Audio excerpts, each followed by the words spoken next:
Assalamualaikum warahmatullahi wabarakatuh. Kembali jumpa lagi dengan saya Bikenji di Ngobras, ngobrol santai bareng Ustadz, dan insyaallah kita kembali akan bercerita tentang banyak hal ya, di kesempatan kali ini untuk sekedar menambah wawasan kita, dan insyaallah kita akan kembali menghadirkan guru kita Ustadz Abdullah Haidresi di program Ngobras kali ini. Dan beliau sudah ada tengah-tengah kita, dan kita sapa saja. Assalamualaikum warahmatullahi wabarakatuh, Ustaz. Waalaikumsalam warahmatullahi wabarakatuh. Gimana kabarnya? Alhamdulillah sehat. Ketemu lagi kita nih. Kayaknya kita bakalan sering ketemu nih, Ustaz. Amin, insyaallah. Ya. Karena memang kita butuh sekali bimbingan dari Ustaz terkait banyak hal ya. Dan terutama sahabat iDream. Baik. Dan insyaallah di program Ngobras ini kita akan menghadirkan topik-topik yang sifatnya kekinian dan menjadi pertanyaan masyarakat juga nih, Ustaz. Nah, jadi antum harus banyak wawasan, Ustaz. Insyaallah. Nanti ada muncul emak-emak, tolong tanya nih sama Ustaz Haidar nih. Masalah pernikahan anak, wah. Nanti kita bahas juga. Baik Ustaz, ini di kesempatan kali ini di program Ngobras kita akan membahas tentang golput, Ustaz.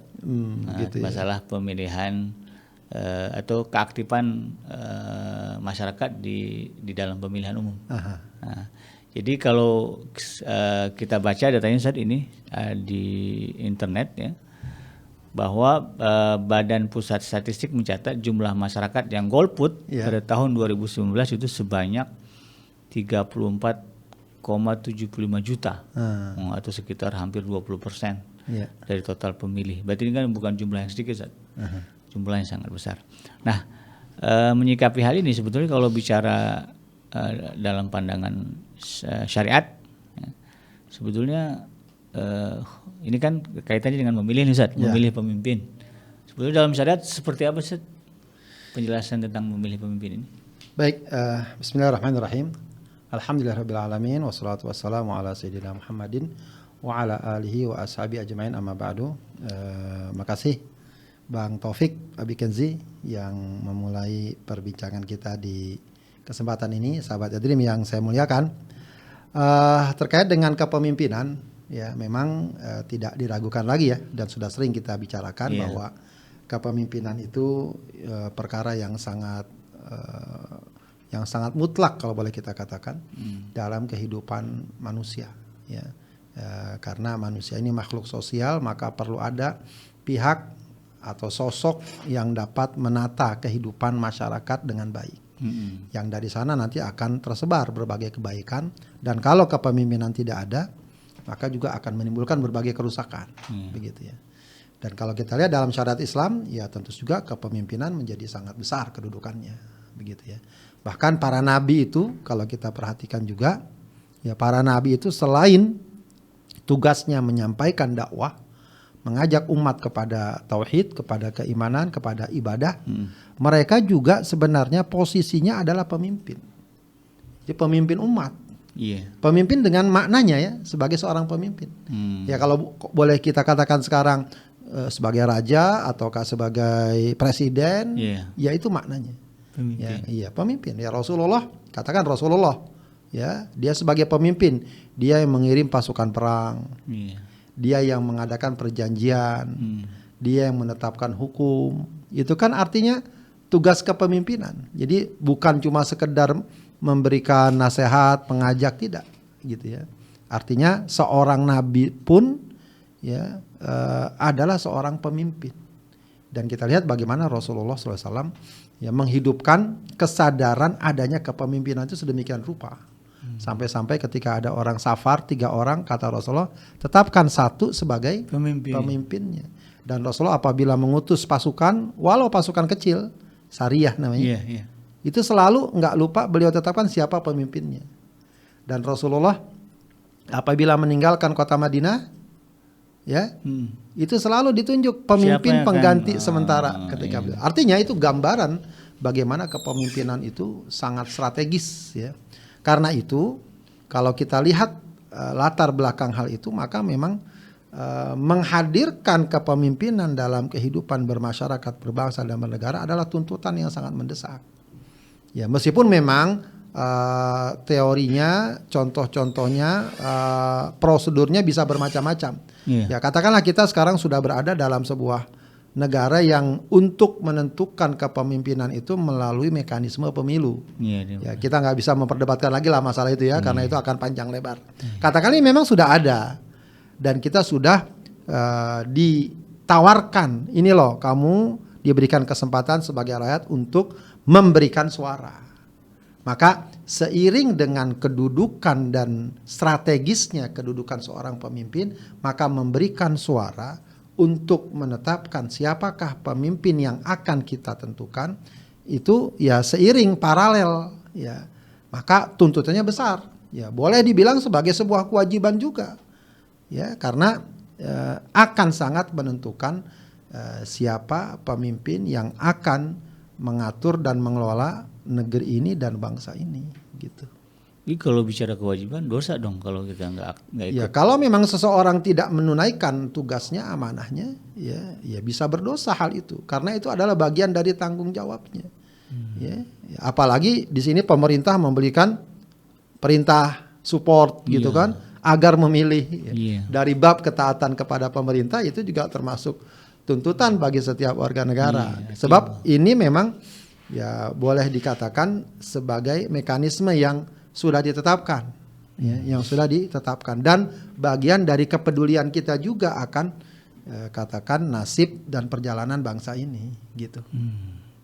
Sekarang kalau berbicara, ini kan kita bulan Februari udah mau nyoblos ya kan? Sudah ada 3 calon presiden yang sudah ditetapkan ya.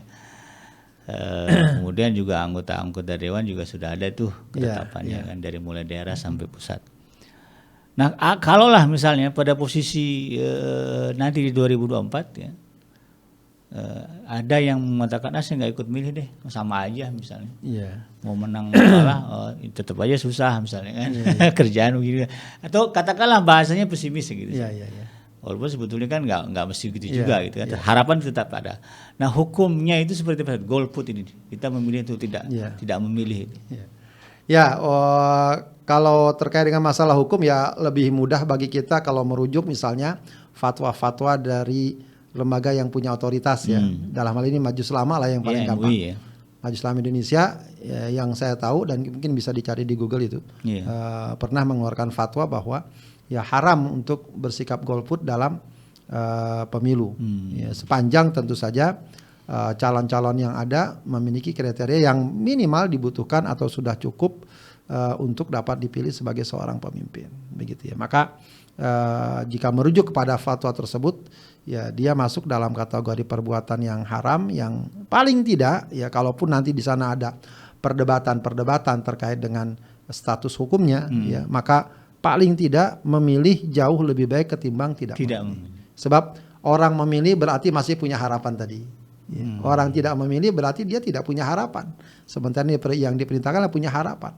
Begitu ya. Di samping kalau kita tidak memilih pun tidak ada pengaruhnya. Ya, katakanlah yang tidak memilih misalnya 40%, 50%. Yang memilih 50%, apakah yang 50% yang nggak milih itu akan diperhitungkan? Nggak diperhitungkan. Tetap yang diperhitungkan yang milih tadi. Ya, yang agak riskan misalnya kalau yang mengambil keputusan tidak memilih adalah ya katakanlah orang-orang baik. Orang-orang yang punya integritas, wawasan. Sementara yang milih ini orang-orang yang awam, yang mau dia, suka-suka dia, belum lagi yang karena sogokan ini itu, yang milih mereka, ya tergantung maunya mereka. Sementara ini yang seharusnya punya pandangan ke depan dan katakan pilihannya pun objektif ditinggalkan. Ya, dan itu tidak memberikan pengaruh apa-apa secara politik ya. Secara politik pilihan dia untuk tidak memilih nggak akan dipertimbangkan sama sekali. Ya, misalnya ya, kalaupun misal kalau dia dipertimbangkan bagus ya, ini golputnya ada 50 berarti kita harus memilih memberikan peluang bagi yang golput misalnya. Kan nggak bisa, nggak ada. Jadi tetap saja walaupun yang memilih misalnya cuma 30%, yang 30% itu yang akan dihitung. Yang 70% nggak akan dianggap. Ya bisa jadi memang kredibilitasnya kurang, tapi setidaknya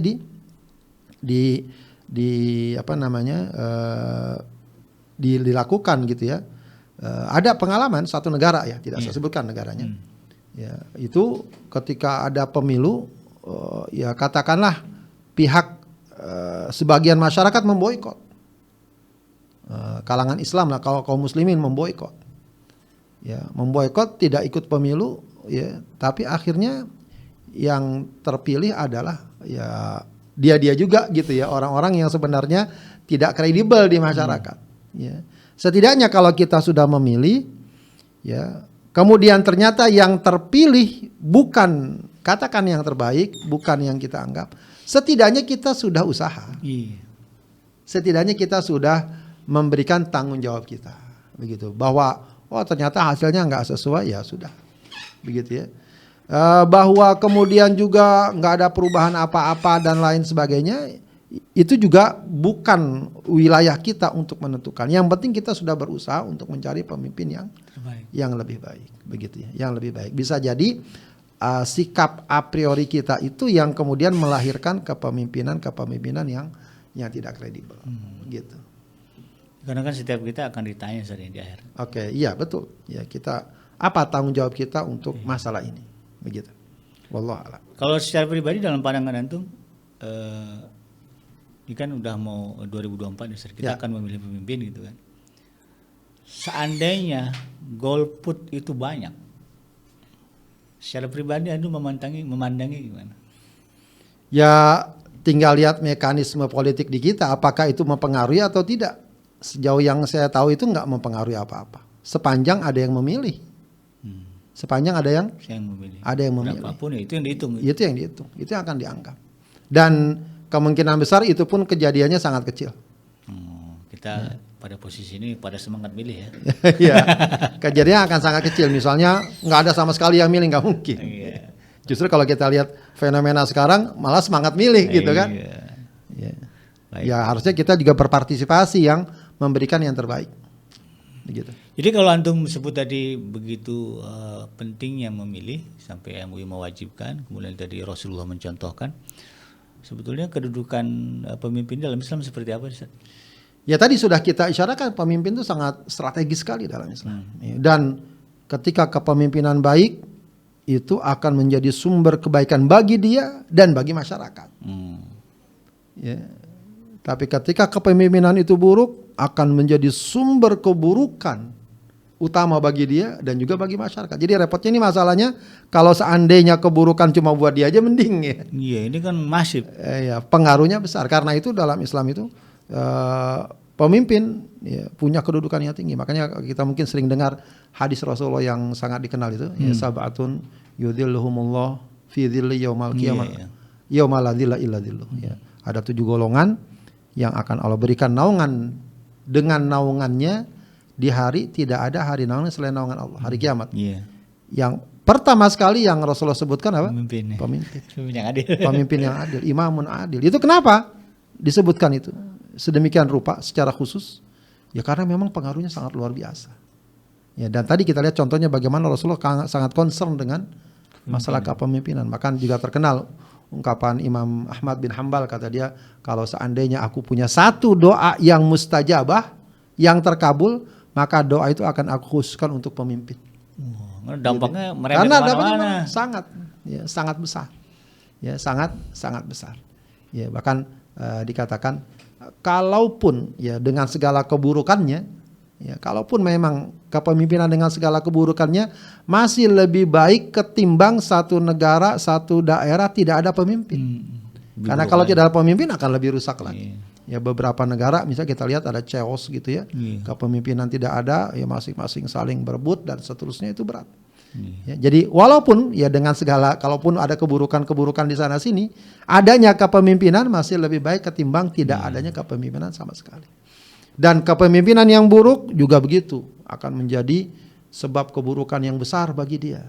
Ya, kalau dalam hadis Rasulullah itu, ketika Abu Dzar ya minta jabatan, ya, kata Rasulullah, ya Abu Dzar, innaha la amanah wa innaha la khizyun wa nadamah. Kepemimpinan itu amanah dan dia itu akan menjadi sumber kehinaan dan penyesalan. Tapi kata Rasulullah, illa man akhadhaha bihaqqiha wa addalladzi alaihi fiha. Kecuali yang mengambilnya dengan hak dan menunaikan yang seharusnya. Ya, jadi kalau dilaksanakan akan menjadi sumber kebaikan, tapi kalau dikhianati akan menjadi sumber keburukan. Ya, bahkan ancamannya pun sangat keras kan. Ma min abdin yastar'ihillahu ra'iyatan yamutu yauma yamutu wa huwa ghashun ala ra'iyati harramallahu alaihil jannah au kama qala. Ya, siapa saja seorang hamba yang Allah berikan jabatan namun ketika meninggal dia khianat kepada rakyatnya, Allah haramkan dia dari surga. Jadi besar kedudukannya pemimpin tuh. Ya, karena memang tampak sekali ya besar pengaruhnya. Ya kita lihat bagaimana kalau pemimpin yang baik maka akan memberikan kebaikan yang besar. Bukan hanya bagi kalangan muslim, non muslim segala macam. Bukan hanya urusan ibadah, urusan dunia pun akan sangat baik. Begitu. Wallahu a'lam. Kalau ini agak lari sedikit ya, tapi ini konteksnya mungkin situasi yang dirasakan oleh sebagian kaum muslimin yang berada di negara-negara non muslim. Nah, misalnya ada yang tinggal di Belanda atau jadi warga negara Belanda. Opsi kepemimpinannya yang nggak ada orang Islam misalnya. Itu apakah golput menjadi langkah terbaik? Ya tetap masih ada harapan untuk mencari yang lebih baik dari yang ada. Ya di beberapa negara non muslim yang saya tahu kaum muslimin biasanya akan mencari mana yang lebih apresiatif ya terhadap keinginan kaum muslimin. Biasanya ada tuh nanti di Amerika, di Australia. Oh ini ya memang di satu sisi nggak mungkin dia mendapatkan pemimpin yang mungkin sesuai dengan standar-standar baku ya. Beriman, bertakwa gitu kan nggak mungkin. Tapi setidaknya akan bisa dilihat mereka pandangnya terhadap Islam bagaimana, ya terhadap aspirasi kaum muslimin bagaimana begitu ya. Ya itu akan dilihat ya. Dan kalau masih ada harapan lebih baik dari yang lain, ya hendaknya dia menentukan calon, menentukan pilihan. Ya, di samping hal itu juga nanti akan berdampak ya bagi partisipasi seorang muslim di negara tersebut. Ya jangan sampai nanti ada image bahwa kaum muslimin itu nggak peduli ya acuh sama urusan kepentingan negara dan kemudian akan memberikan dampak dan efek yang tidak baik. Tapi kalau kaum muslimin partisipasi aktif, oh berarti dia bagian dari kita dan seterusnya. Dari segi maslahat jelas akan lebih baik kalau ikut, meskipun pasti ada kekurangan ya.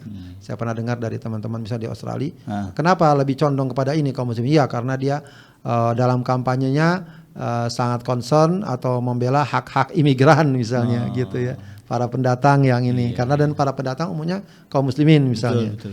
Gitu ya. Sementara memang ada hal-hal lain yang agak problem tapi itu dikesampingkan dulu ya karena mencari yang ada maslahatnya iya. Jadi kalau apakah maslahatnya lebih besar atau mudaratnya lebih kecil gitu. Iya, pilihannya. Jadi kayak usul fikih dipakai. Ya kayak usul fikih dipakai memang. Enggak bisa kita mengharapkan full semuanya. Gara-gara enggak ada yang muslim, enggak usah milih, enggak bisa. Gitu. Karena memang bicara kemaslahatan pasti akan terjadi di dalam efek pemilihan itu. Ya. Baik. Nah sekarang begini Ustaz, kalau katakanlah ya kita sudah dengar dari uraian itu bahwa memang memilih ini kalau katakanlah kita sepakati wajib, tapi ini penting gitu kan dan sangat ditekankan di dalam Islam. Nah apa yang menjadi patokan bagi kita dalam memilih pemimpin Ustaz? Kalau situasi kan kayak tadi di luar negeri dua-duanya non muslim misalnya. Nah kalau di Indonesia ini konteks kita Indonesia lah.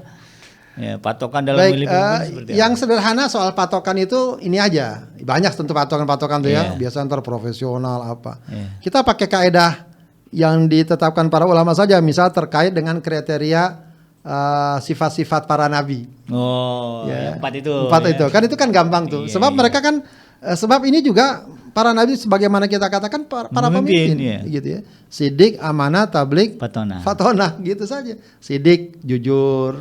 Ya jujur ini tentu masalah sifat-sifat terkait dengan apa yang disampaikan, benar, enggak bohong, enggak mengelabui masyarakat. Ya,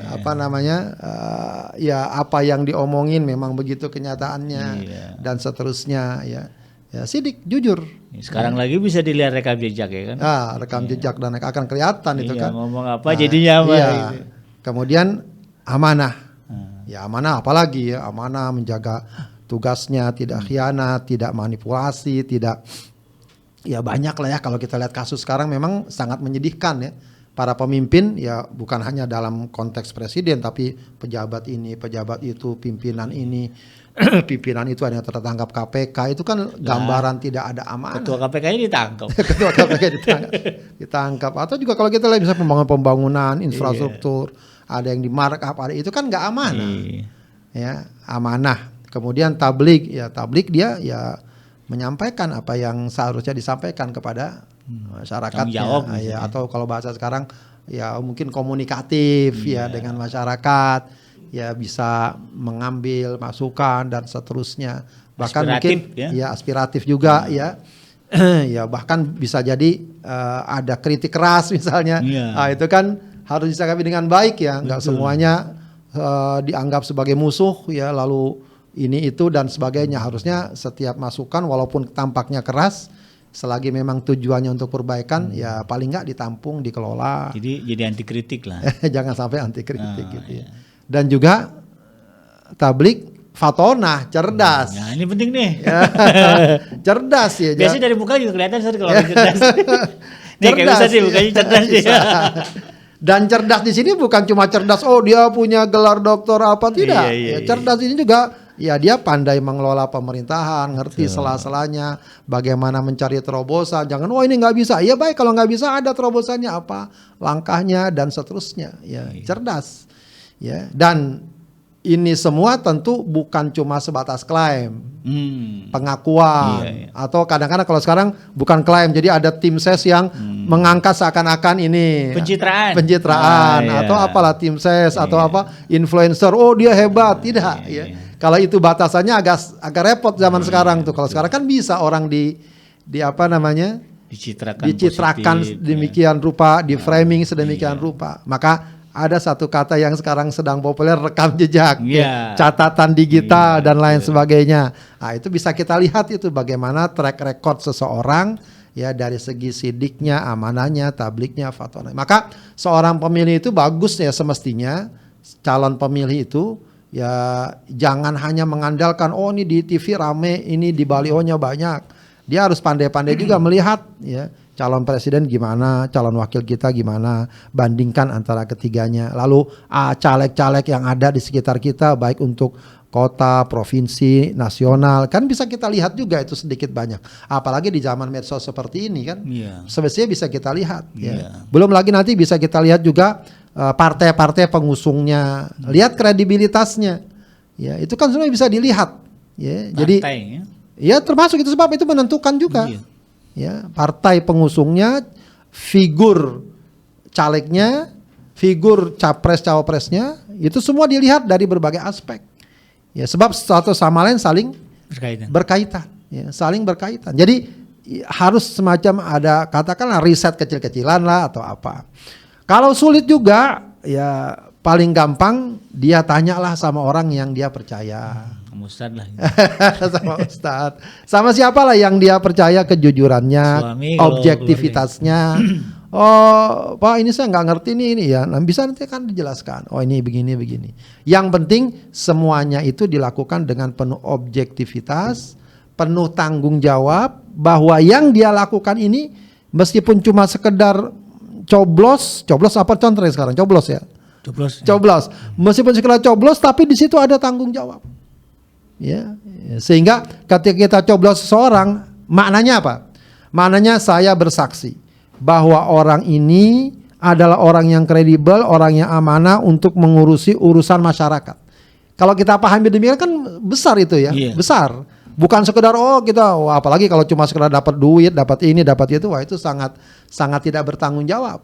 Ya, dan kita pasti menginginkan pemimpin yang amanah. Siapapun saya yakin. Betul. Pasti menginginkan pemimpin yang adil, pasti kan? Cuma kadang-kadang sebagian masyarakat pengen dapat pemimpin yang amanah, dianya nggak amanah. Dia milihnya nggak amanah. Paham nggak? Iya. Pengen dapat pemimpin yang adil, tapi dianya nggak adil. Terima.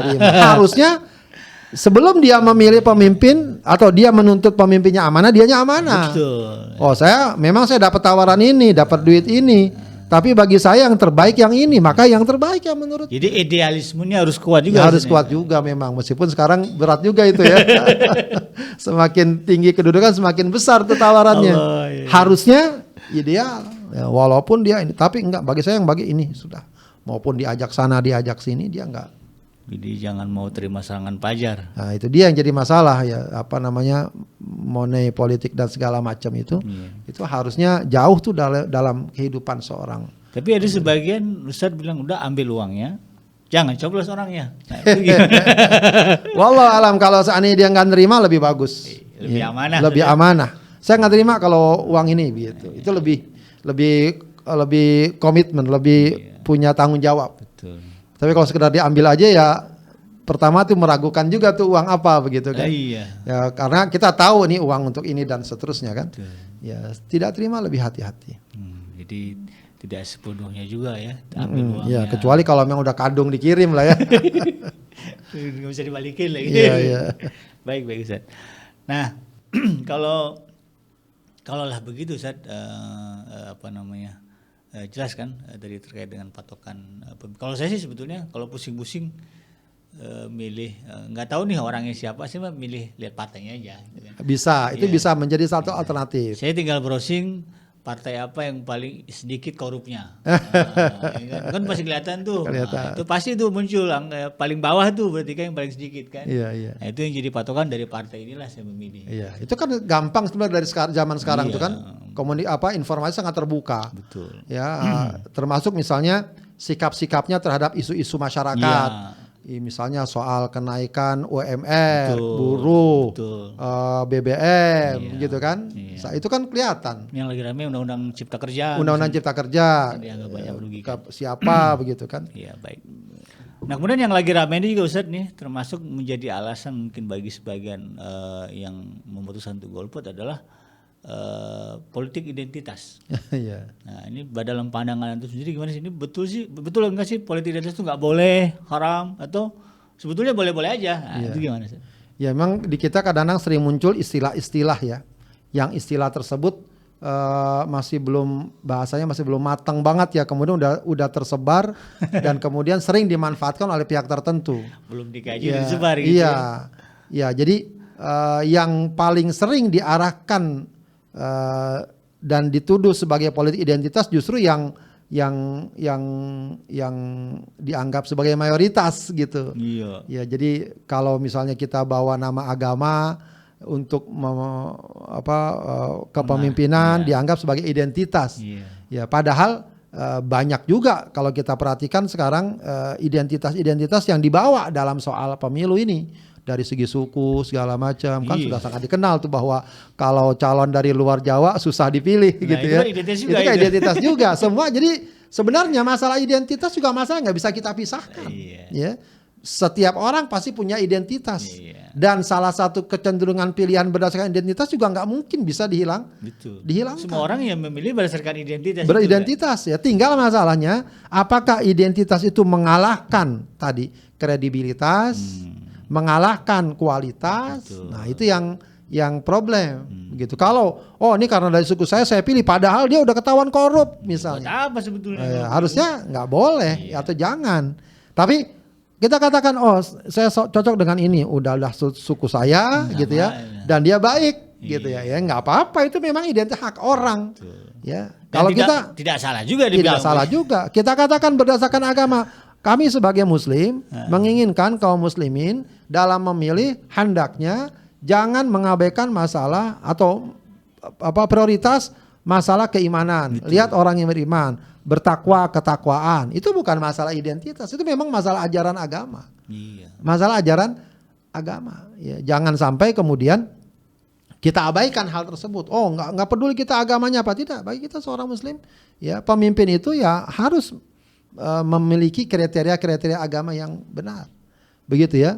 Nah, mungkin identitas ini akan menjadi catatan kalau misalnya ya dijadikan sebagai bahan serangan untuk menjatuhkan yang lain. Ya gitu ya.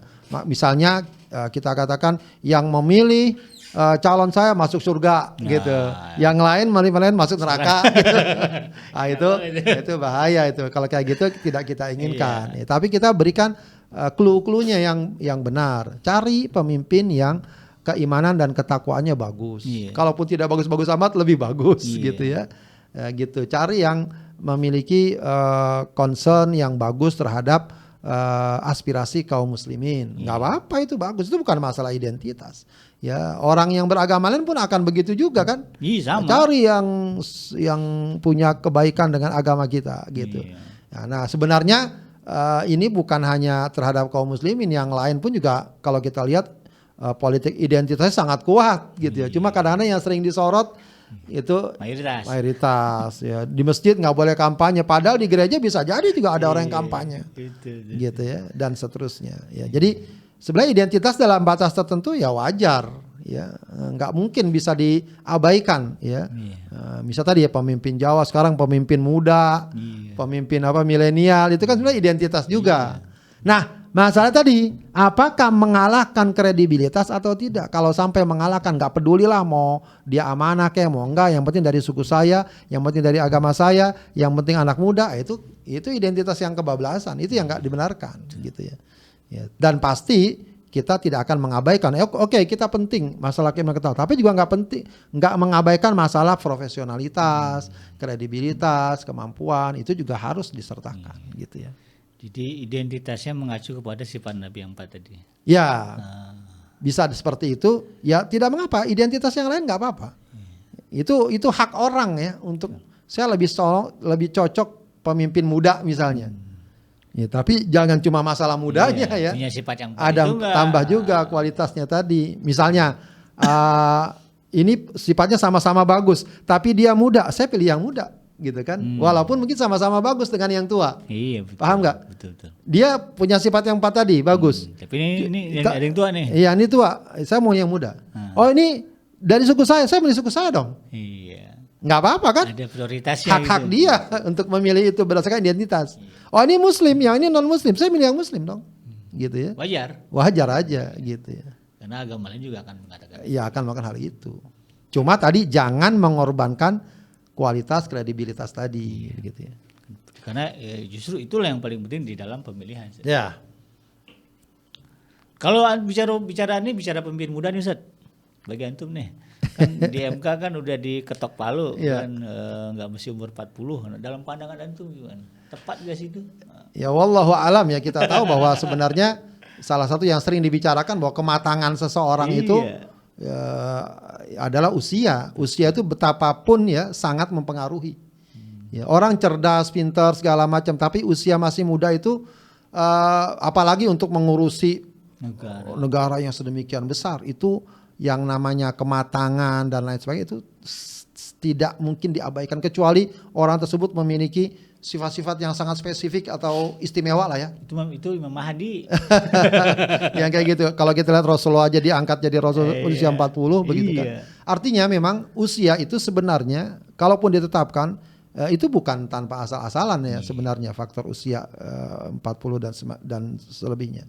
Tapi karena memang tampak betul bahwa dimanapun, bahkan kajian-kajian umum, psikologi umum pun akan berbicara bahwa usia 40 itu adalah ya batas kedewasaan seharusnya. Jadi memang kalau life begin at 40. Iya, jadi hidup itu baru mulai di usia 40 ya. Lagi lagi tinggi-tingginya tuh ya semangat kehidupannya. Jadi memang yang dimaksud pemimpin muda ini bukan berarti muda banget harusnya ya. Apalagi kalau kapasitasnya ya gitu-gitu aja gitu kan. Nah, ini yang sebenarnya tidak kita harapkan. Tapi kita apresiasi lah ya. Anak-anak muda masuk dalam dunia politik, mereka ini, tapi ya tetap prosesnya harusnya wajar, normal. Dia ikut dulu mulai dari tahap awal, sehingga nanti proses seperti itu akan membentuk kematangannya, ya, kedewasaannya, ya, dan ketika pada gilirannya dia sudah siap begitu. Itu yang kita harapkan dari partisipasi pemuda dalam politik. Ikuti dulu jalurnya, prosedurnya, sebagaimana dahulu para politisi. Ya, yang sekarang kita dapatkan para politisi itu juga biasa sejak muda, sejak mahasiswa mereka udah aktif dengan berbagai macam kegiatan politik sehingga di usia 40 dan seterusnya mereka sudah matang. Harusnya begitu memang, gitu ya. Ya, dan pengalaman itu kan bertambah seiring dengan bertambahnya usia. Iya, sini bertambah usia. Ya, jadi kalau anggota legislatif bolehlah, itu bagus lah ya. Ada anak muda sebagai termasuk katakanlah akademi buat dia sekaligus ya mendidiknya. Tapi kalau langsung pada jabatan-jabatan tinggi yang strategis itu sangat beresiko gitu ya. Karena kan kematangan itu menentukan kebijakan. Oke. Nah, itu yang paling penting. Menarik Ustaz, dan ini menjadi pencerahan bagi saya dan semoga juga menjadi pencerahan bagi sahabat Edream, terutama yang Gen Z ya, yang mungkin masih mikir-mikir mau ikut memilih ya. Nah, jadi tetapkan ya siapa yang Anda pilih, baik di level presiden ya, atau juga mungkin di level anggota dewannya ya, dari mulai pusat sampai daerah. Dan tentu jadikan itu sebagai bagian dari ibadah ya, dari Allah, sebagai amanah yang harus kita penuhi. Terakhir Ustaz, sebelum kita akhiri, ada pesan nggak nih untuk anak-anak muda kita, kaum muslimin? Ya, ini memang yang agak Gen Z atau milenial ya. Ya. Biasanya kurang tapi peduli ya.